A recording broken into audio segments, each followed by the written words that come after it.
Trying to fly drone down over there.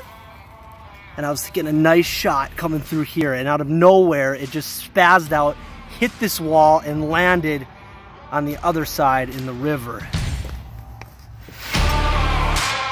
That's like every drone pilot's worst nightmare, man, when you crash your drone. Literally, I have no idea what happened. It just lost signal, went right for the concrete wall, and is down for the count. I hope for some miracle I can even find this thing. I'm gonna strip down to my undies. I don't know if it's safe. I've never swam in the river. I don't even know if that's like bacteria and stuff. I don't know, but we're gonna see what happens here. Yuck, dude.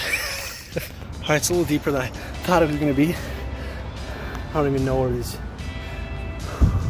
drone is. About waist deep. Got almost feel with my feet, the toes. This is super sketch, man. Can't even see down in the riverbed. Oh, I found it. Oh, here it is. Oh. It's still on. It's still on.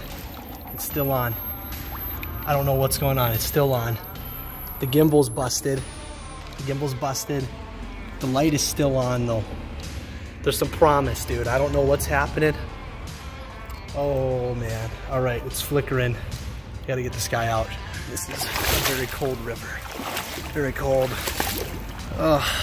There's the drone, guys. Hopefully the SD card still has some stuff in it. Hopefully it was protected. I think they need to make these drones waterproof. That way we can swoop into the water with the drone, catch some really cool shots. I think that's the next step in technology they need to take it. Don't crash your drone.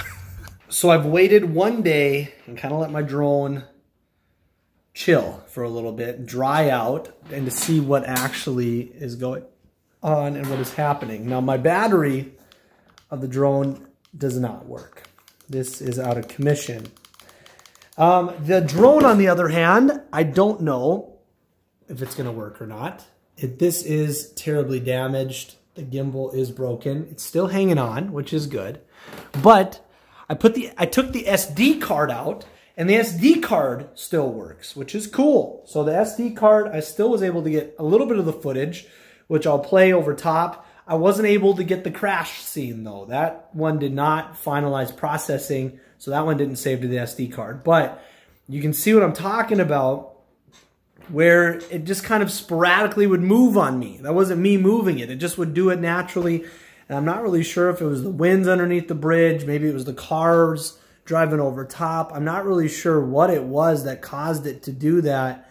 I'm thinking maybe a metal component possibly. I don't even know. But what we're going to do is we're going to grab a new battery. A battery that works. And we're about to see if this drone will turn on. Oh! It turned on. It's blinking. I don't know what's going on. Oh wait, is it calibrating? Just turn it off, turn it back on again. Turn it off, turn it back on. The vent is running.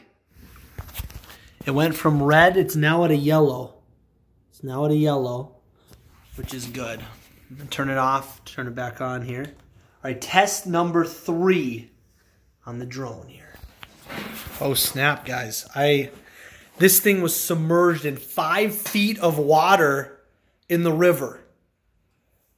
It was in there for a good 15 minutes before I even got over to it. The green light is now on. It does do a flicker every now and then. It's very interesting. Although, see, the camera is just toast. And that's unfortunate because this thing is sweet. It still has gimbal power though. Which leads me to believe that I just gotta reattach this guy.